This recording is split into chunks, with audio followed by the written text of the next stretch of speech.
Welcome to Breakups, Broken Hearts, and Moving On with Janice Formichella.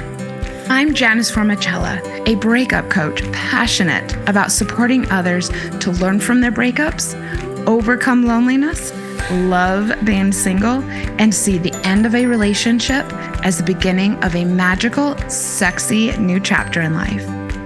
I am here each week to share with you the tools that I have learned through my own painful breakups, through hitting rock bottom more than once, and through working with people all around the world to heal their broken hearts.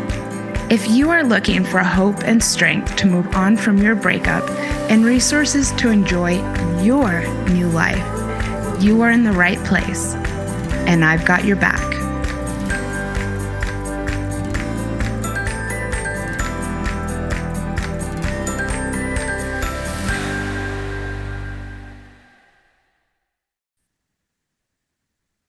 Hi there. Thank you so much for being here. Thank you for pushing play. If you are going through a breakup right now, I am so glad that you found me. That is what I am here for. I want you to know that if you found me, that also means that you have a great capacity to heal and to put this breakup behind you. And that is because you are seeking out resources rather than merely sitting with your grief. And that grief is real and valid, and that's what today's episode is about. And it's one reason that I started this podcast, because I know how real a broken heart is, and I know from personal experience how important objective, caring, gentle support can be in the healing journey. Today, I want to talk about that journey and the various stages that a lot of people go through. I have developed the concept of the breakup stages of grief, and I did this several years back as I was diving deeper and deeper into the psychology of breakups and also what I was witnessing coaching people around the world through their breakups. People would refer to these stages of grief very often when it came to my work.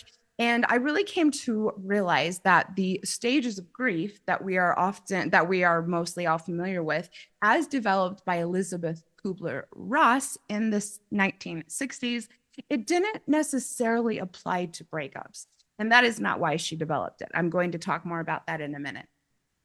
I wanted to outline what I saw in my study, and like I said, through the work with people all around the world from all different types of backgrounds, so that I could better support people through the process, through the healing journey, and also so that people would feel more validated about what they were going through. I wasn't trying to be creative or unique or make any type of, stamp or name for myself developing this. It was really so that I could essentially be a better coach.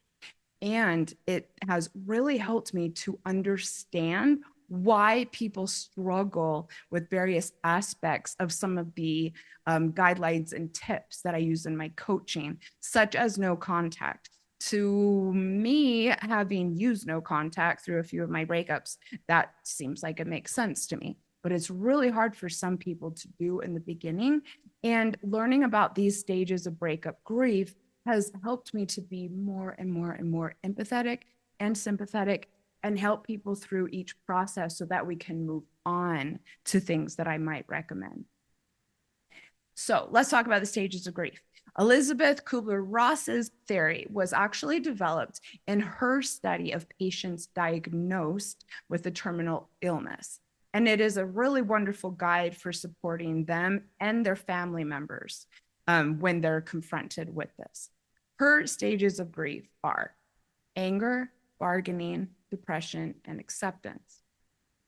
And like I said, they're developed for people with terminal illnesses, not people going through a divorce or breakup.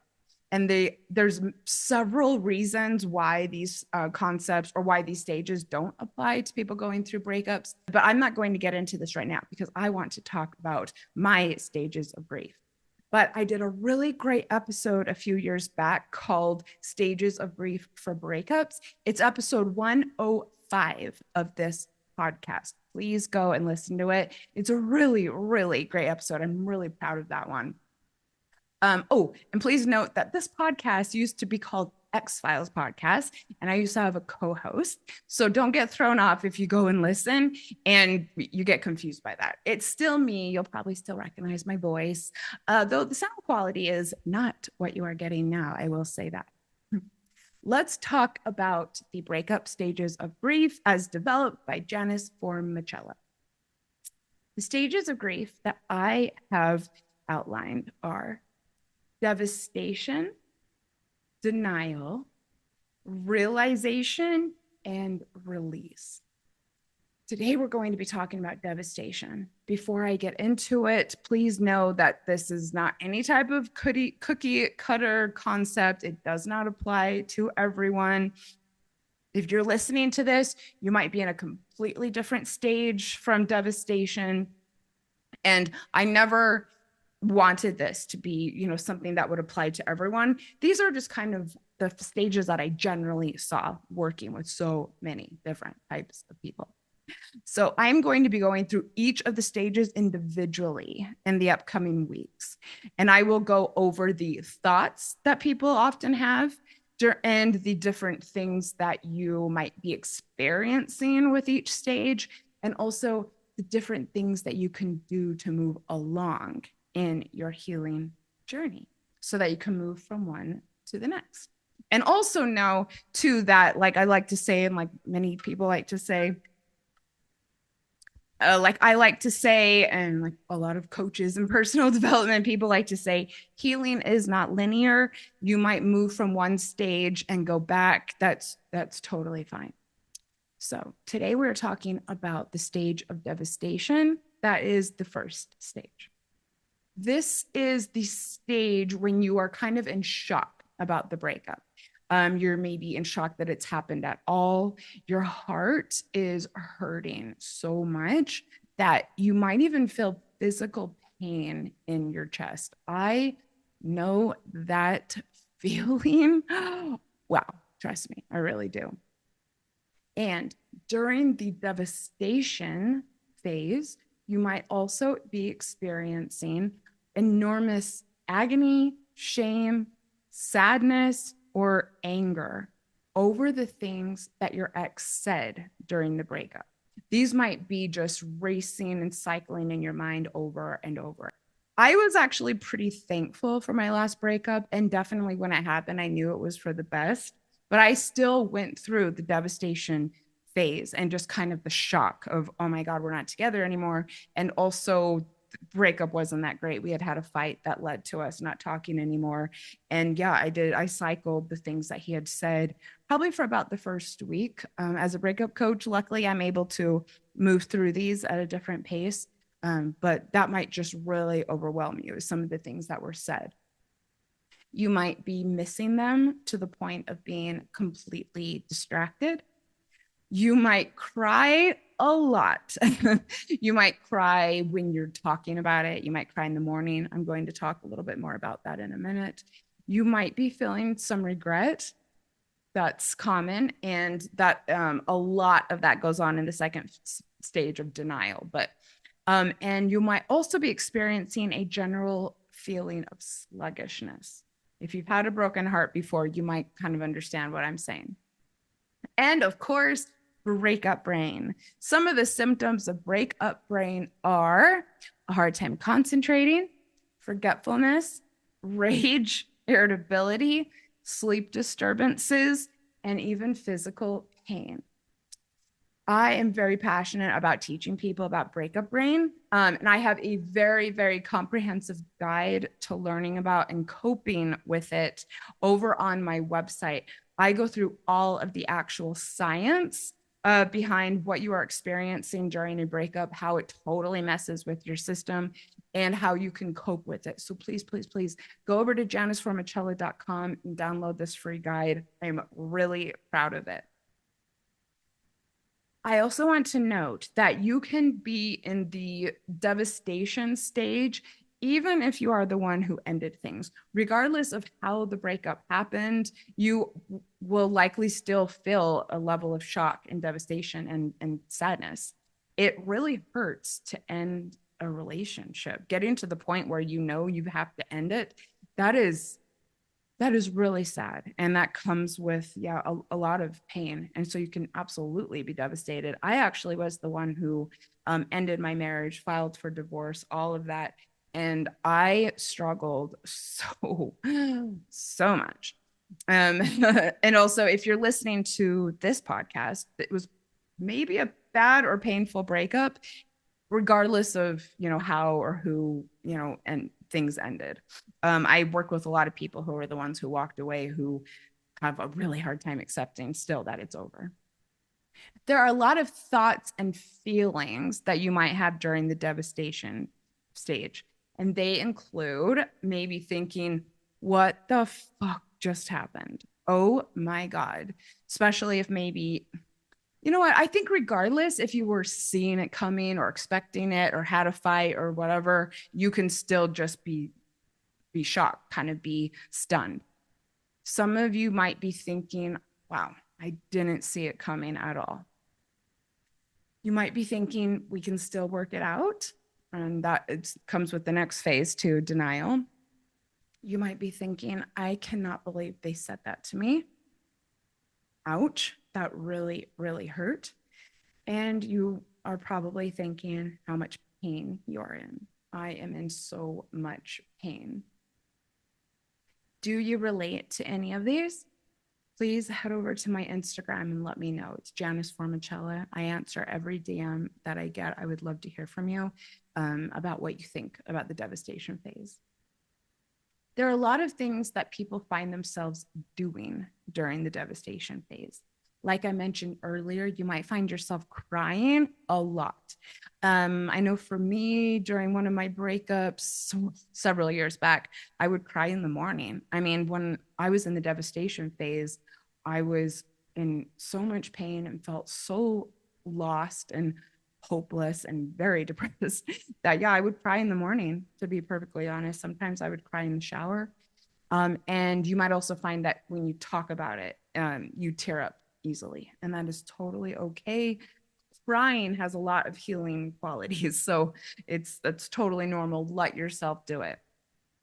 You might find yourself self-medicating during this phase. Again, keep your eye on it, but try not to judge. It's pretty normal to drink a little bit more, sleep a little bit more. Some of my clients might take up smoking again. This would probably be the phase where you would start to do that. It's also a good reason why you hire a coach. Please reach out if you would like to talk about that. Like I said, breakup brain. So that means you might be forgetting things. You might be lashing out at people. You might feel kind of confused. You might find that you are easily triggered by things that people say, maybe songs. Who can't relate to that? Hearing a song and, bursting into tears, or just feeling like you can't listen anymore. And, TV shows. So the devastation phase. I'm going to walk you through things that you can do to work through it. First, let's take a super, super quick commercial break, hear a little bit about my work, and then I'm going to walk you through some super, super practical tips for working through devastation. I am passionate about supporting people through the various stages of their breakup healing journey, and not only put it in their rearview mirror, but come out better the other side. And guess what? In order to give people the best look at what my coaching support can provide, I'm now offering free first sessions. During our time together, you will have the chance to tell me what you are experiencing, and we will then chat about how my programs will address your unique breakup circumstances. All you have to do is go over to janiceformichella.com and sign up for one on my coaching programs page. You can also get in touch with me on Instagram if you would like, where you can schedule one directly there. You'll get access to my calendar over at janiceformichella.com. I also have a lot of various resources on my website to help you heal your heart. Thank you for listening to the podcast and welcoming me to be part of your moving on journey. You are strong, and I would love to work with you more.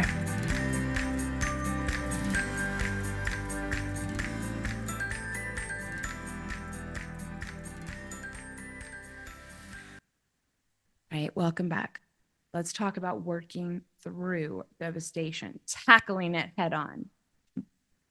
If there's something that you have tried that's not on this list, please let me know. I'd love to hear how you navigated the shock and devastation of your breakup. Yeah, always love to hear from you. So tip number 1, you are allowed to indulge. I always say it's time to indulge. I've also done a recent episode on this. I don't remember the episode number, but I will link in the show notes, or just go and look indulge in the search bar. I also happen to have a recent blog post on the topic. So it's time to indulge. So for the first, week or 2, 3, perhaps, I want to encourage you to just do anything that feels indulgent, things that you wouldn't maybe normally do, like really, really, really juicy, intense self-care. Make yourself feel physically comfortable. Maybe buy foods that you consider to be comfort foods or soul foods, or things that you might not often get, but that will make you feel really good.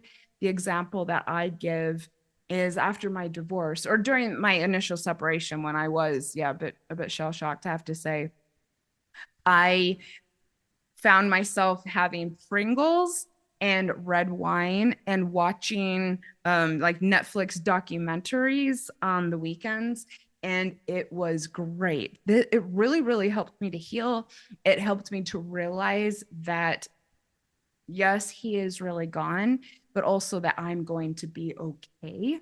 I did things that he wouldn't really want or even allow. That sounds bad, but it's true. Things that he would not really encourage or support me doing on the weekends, drinking red wine, watching whatever I wanted, was definitely not something I did during my marriage. And so it was like, for the first time in a really, really long time, maybe if ever, I just kind of did whatever I wanted. And yeah, I love Pringles, and he would always tease me about that. And I never really just got to enjoy wine to myself. And I realized how well it worked. I also realized how good I am at spoiling myself. And I knew that things were going to be okay. So what does indulgence look like to you? That is a really good tip for the devastation phase. The next thing I want to suggest, if this is at all feasible, is taking days off work, cutting out commitments, clearing your calendar as much as possible. You are empowered by me to think of this as, maybe any other type of loss. And you don't need to, tell your work, tell your boss, your supervisor, everything that's going on. But if you are really feeling the devastation phase strongly, it would probably be best if you don't try to show up. You're not going to be your best. And it is going to help you to take care of yourself, to do the indulgence, if you have less commitments. And I don't know about you, but when I am feeling depressed and down and heartbroken, it's hard for me to really show up, either socially or professionally. And so take a look at your calendar, see what you can cut out. Find a friend who you can confide in that you're going through this, and let them know. And just flat out ask for support. See if you can do check-ins. Ask them to check in on you. This is also why people hire coaches, because there is a lot of one-on-one support, daily support. Please let me know if you're curious to hear about my work. I definitely think that no contact during the devastation period is absolutely for the best. I have done a lot of content on no contact, especially during this time. It only makes things harder, and you really need to start to think about your life without this person. And I will talk a lot more about that in in the denial stage. It's going to be the next episode. And I touched on this in when I talked about indulgence, but do things to physically make yourself feel good, whatever that means. Maybe wearing sweats instead of jeans, maybe not wearing your heels, like physically feel better. That is really going to go a long way. If you can start with that, sometimes the rest falls into place, or at least you don't have to worry about feeling generally uncomfortable, if that makes sense. If you are listening to this and you are relating to any of it, I'm really sorry for what you're going through. And what you're going through is really real. And I totally got you. You will find a lot of resources in this podcast to help you with whatever stage you are in. What do you think of my concept of the breakup stages of grief? Do you relate to any of it? Did my tips help at all? Again, I would love to hear from you. Please know that I answer every single DM that I get. And please remember, my guide to Breakup Brain is available on my website. It is available for free. You can also schedule a free first breakup coaching session on my website using the link in the show notes, going to my IG. There's lots of ways to do that. I would love to work with you, and I'd love to tell you more about what I do, and I would love to hear what you're going through right now. I am really here to support you through every phase of the healing journey. I'm really passionate about helping people with their breakups. Like I've mentioned a couple times, the next stage of my breakup stages of grief is denial. And it has to do with regret over the breakup and different things that you might tell yourself about maybe not ever loving someone again or wanting to go back the way things were. Please, please, please keep your eyes on this space. That is a really hard stage to work through. And again, this is when a lot of people hire me, is during the denial stage. It takes a lot of intention to work through denial. So please, I'll be dropping that in a week or two. Stay tuned. And with that, I am sending you so much strength for the week ahead. Thank you for listening to Breakups, Broken Hearts, and Moving On with Janice Formichella. I sincerely hope that you found today's episode inspirational or useful. I would love to support you on your healing journey. All you have to do is send me a message on Instagram at Janice Formichella or check out my programs at janiceformichella.com and I will get you started. Remember, if you are struggling with a broken heart, your feelings are temporary. I am sending you so much love and luck and strength for the week ahead. You've got this.